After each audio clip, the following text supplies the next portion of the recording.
ठीक है। Selling and upselling, ये दो वर्ड्स तो सिमिलर हैं लेकिन इसका डिफरेंस बहुत बड़ा है। और इसको अगर जो समझ गया और इसको जिसने अपने आप में धारण कर लिया ना, तो फिर उसके काम को, उसके जिंदगी में तरक्की, उसके बिजनेस में चाहे नौकरी में तरक्की कोई नहीं रोक सकता। एक एग्जांपल के तौर पर मैं आपको समझा रहा हूं और इसको समझिए, इस सिचुएशंस को कैसे हैंडल किया जाता है। हर जगह पैनिक हो जाना, चीजें खराब हो जाएंगी। फिर एक बार ताज की ये हादसा है, ताज में हुआ था ये हमारे साथ। मोस्ट ऑफ द टाइम मैंने ताज में ही अपना जॉब किया है, तो बहुत सारे इंसिडेंट्स मेरे पास वहीं के हैं। आप इस चीज को समझिए कि जैन गेस्ट जितने होते हैं, जैन समाज से होते हैं, वो तो मतलब रूट वेजिटेबल्स भी नहीं खाते हैं। रूट वेजिटेबल्स में जितना भी जमीन के नीचे वाला सब्जियां होता है उनको खाना में नहीं जाता है। और एक सिचुएशन ऐसा हुआ कि उन गेस्ट को गलती से दूसरे गेस्ट का खाना उनके टेबल पे चला गया। सर्वर ले जाकर के रख दिया वहां। अब रख दिया और उन्होंने कुछ जो ऑर्डर किया था दिखने में कुछ सिमिलर था, एक जैसा ही था, लेकिन वो था चिकन का एक डिश था। अब वो गलती से खा तो लिया उनको चिकन। अब ये समझिए कि जो इंसान रूट वेजिटेबल्स नहीं खाता है, गाजर नहीं खाता, जिनके धर्म में लहसुन खाना, गाजर खाना, आलू खाना, इवन कि गोभी तक बहुत लोग नहीं खाते, अदरक, ये सब जितने भी है नहीं खाते वो लोग, वैसे को नॉनवेज चला गया। अब ये तो और एक 5 स्टार होटल में इट्स लाइक ए क्राइम कि आप इतना महंगा खाना खिलाते हो, इतना सब चीज एक्स्ट्रा चार्ज करते हो, और आप क्या कर रहे हो उसमें कि उल्टा खिला दिया, ज्यादा खिला दिया, बेकार चीजें खिला दी जो उनका धर्म नहीं करता है, एक्सेप्ट आप वो करवा दिया, उनका धर्म तोड़वा दिया। अब वैसे सिचुएशन को कैसे हैंडल करेंगे आप लोग? आपको ये समझना है। मैं इस सिचुएशन को देखिएगा आप लोग, तब आपको समझ में आएगा कि हाँ ये हो सकता है या नहीं हो सकता है। अब सबसे पहले उस सर्वर को मैं वहां ले गया और वो चिल्ला रहे थे। मैं बोला सॉरी, पहले इन्होंने सॉरी बोला, वो इस पे बहुत गुस्सा हुए। कोई बात नहीं, थोड़ा बर्दाश्त करना है, गुस्सा होने दो, उनके भड़ास को निकालने दो, गुस्सा हो गए। अब दूसरा ऑप्शन ये है कि हम लोगों ने उन्हें जो बेस्ट चीजें हो सकती थी उसके बाद वो करने का भरपूर कोशिश किया, लेकिन गेस्ट नहीं माने, बहुत रिजिड हो गए। फ्री हम कर नहीं सकते थे, मतलब जनरली फ्री नहीं किया जा सकता।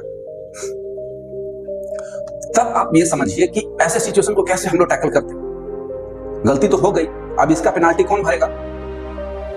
तब ये हुआ कि उनको खाना जो दूसरा ऑर्डर किया जा सकता था वो किया गया, उनको खाना खिलाया गया। और खाना खिलाने के बाद उनका बिल ज्यादा का नहीं आया था, तकरीबन 2,500-3 हजार का बिल रहा होगा, वो आया। फिर मैंने रिक्वेस्ट करके, मैंने सोचा कि थोड़ा सा पावर होता है तो ऊपर रिक्वेस्ट करके, और अपना भी एक रेपुटेशन होता है, आपको सामने वाला जानता है कि किस टाइप का ये है तो कैसा किया जा सकता है ना। सिचुएशन को हैंडल मेरे ऊपर छोड़ दिया गया, ये बात ऊपर तक गई लेकिन छोड़ दिया गया कि तुम्हें जैसे हैंडल करना है करो, बट ये अच्छा नहीं हुआ है, इट्स फाइन। अब हमने क्या किया कि उस गेस्ट को कुछ नहीं किया और 3,000 रुपए का जो बिल था वो हमें माफ करना पड़ा। 3,000 रुपए का बिल हमें माफ करना पड़ा। और जब माफ हम लोग किए तो मैंने एक रिक्वेस्ट किया कि सर एक काम कीजिए कि 3,000 रुपए का एक और वाउचर्स इनको कॉम्प्लीमेंट्री दिलवाइए। कॉम्प्लीमेंट्री मतलब हो गया कि फ्री का, और उसमें वैलिडिटी 6 महीने का लिखिए, और कम से कम 6 लोग से ज्यादा नहीं आ सकते। 6 लोगों को आकर यहाँ 3,000 रुपए का फ्री में खाना खा सकते हैं। तो उनको बिल माफ हो गया, उसी में वो खुश हो गए, और उनको 3,000 रुपए का एक और वाउचर दिया गया होटल्स की तरफ से कि आप अगले 6 महीना में कम से कम 6 लोग आ सकते हैं और आकर खाना फ्री में 3,000 का खा के जाइए, कोई इशू नहीं है हमारा। तो हमने ये दिया। अब नीचे सुपरवाइजर या एसोसिएट्स वो तो गुस्सा गए कि सर ये क्या आपने बेकार काम किया, कंपनी का चूना लगवाया आपने कि 3,000 का खाना भी माफ करवा दिया और 3,000 का कूपन भी दे दिया। मैं बोला वेट एंड वॉच। 6 महीना का मतलब ये था हमारा कि उस 6 महीना में उनके परिवार में किसी न किसी का या तो बर्थडे आएगा, या एनिवर्सरी आएगा, या बच्चों का बर्थडे आ जाएगा, या उनके पेरेंट्स का, मम्मी पापा का बर्थडे होगा, कोई ना कोई तो होगा, और ये वाउचर्स वो वसूलने के लिए जरूर है।